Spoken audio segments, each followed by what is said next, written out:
আমাদের আগের পর্ব শেষ হলো। এইবার আমরা যা শিখেছি তার অনুশীলন করতে হবে। এটি একটি নতুন পরীক্ষা, তাই এখানে কোনো ভুল করা আমাদের উচিত নয়। প্রণাম মনিবর।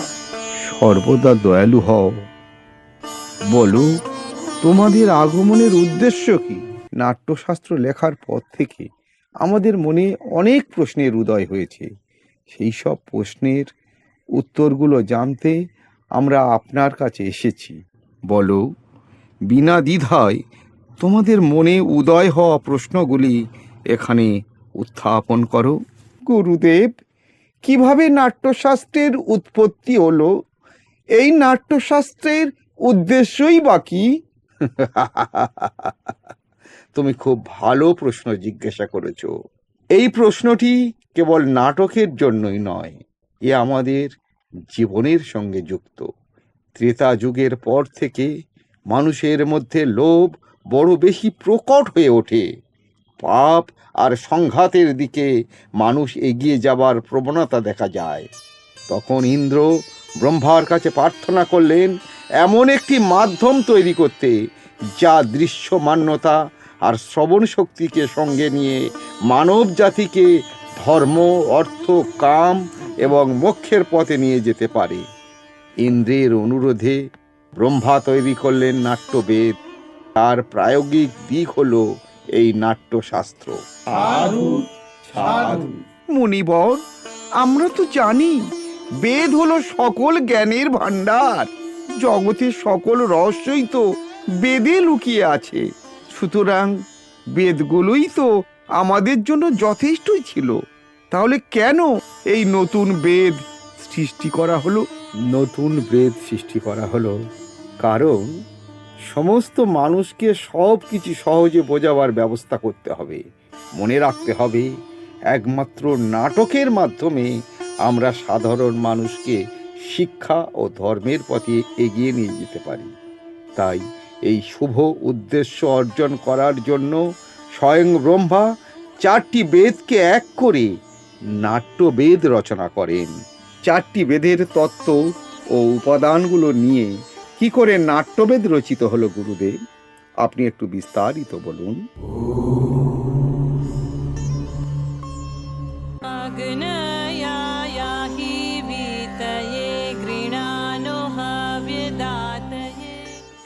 आदित्यप्रत्नस्य ऋतसो ज्योतिः पश्यन्ति वासरं परो यदीध्यते दिवि।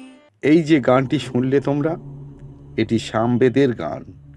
নাটকে গান এলো সামবেদ থেকে, আর যজুর্বেদ থেকে এলো অভিনয়, অথর্ববেদ থেকে এলো রস। এইভাবে 4টি বেদ থেকে নাট্যশাস্ত্র তৈরি হলো।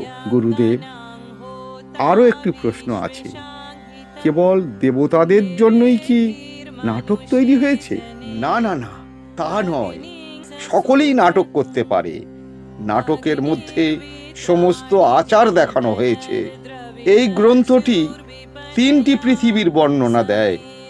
শুধু তাই নয়, দুঃখে ক্লান্ত, শোকে জর্জরিত সকলকে বিশ্রাম দিতে পারে এই নাটক। নাটকের মধ্যে সমস্ত রস, সমস্ত অনুভূতি, সমস্ত শাস্ত্র, সমস্ত শিল্পকর্ম রয়েছে। এমন কোনো জ্ঞান নেই, এমন কোনো ক্রিয়া নেই যা নাটকে দেখা যায় না। হ্যাঁ, নাটককে সমস্ত কলা বা শিল্পের উৎস বলা যেতে পারে। নাটক সমস্ত কলার সঙ্গম। নাটক একটি অদ্ভুত শিল্প। ঠিক যেমন বেঁচে থাকার জন্য শ্বাস প্রশ্বাস প্রয়োজন, এটি সবচেয়ে গুরুত্বপূর্ণ শিল্প। কিন্তু কেন আমাদের সমাজ এটিকে গুরুত্ব সহকারে নেয় না? আমি দেখেছি এই শিল্পকে অনেকে অপ্রয়োজনীয়, অপ্রত্যাশিত হিসেবে বিবেচনা করে। মনে রাখতে হবে, নাটক কেবল একটি শিল্পই নয়, এটি সমাজের একটি আয়না।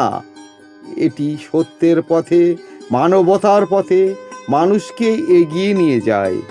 নাটক বর্ণ, ধর্ম এবং ভৌগোলিক সীমানাকে অবলীলায় অতিক্রম করতে পারে, সমাজের বৈষম্যকে দূর করতে পারে এই অনুভূতি নিঃসন্দেহে বিশ্বকে একটি আদর্শ বিশ্বে রূপান্তরিত করতে পারে। যথার্থ গুরুদেব, কোনো সন্দেহ নেই যে শিল্প ছাড়া সমাজ হলো একটি পশুর সমাজ। এই তো তোমরা সব বুঝতে পেরেছ।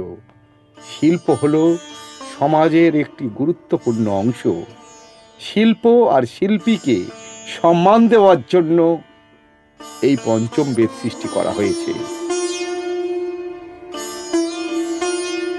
আমরা বুঝতে পারলাম পঞ্চম বেদ সমস্ত বেদের জ্ঞান নিয়ে তৈরি।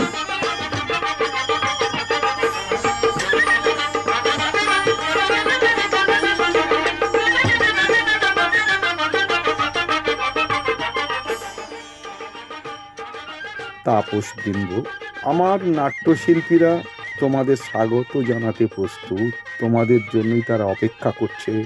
সেখানে গিয়ে তোমরা নাটকটি উপভোগ করো। এই যে মাটি গর্ব খাঁটি, কেউ পাবে না পার। সোনার দেশের সন্তানেরা মানবে না তো হার। এ দেশ আমার, এ দেশ তোমার, এ দেশ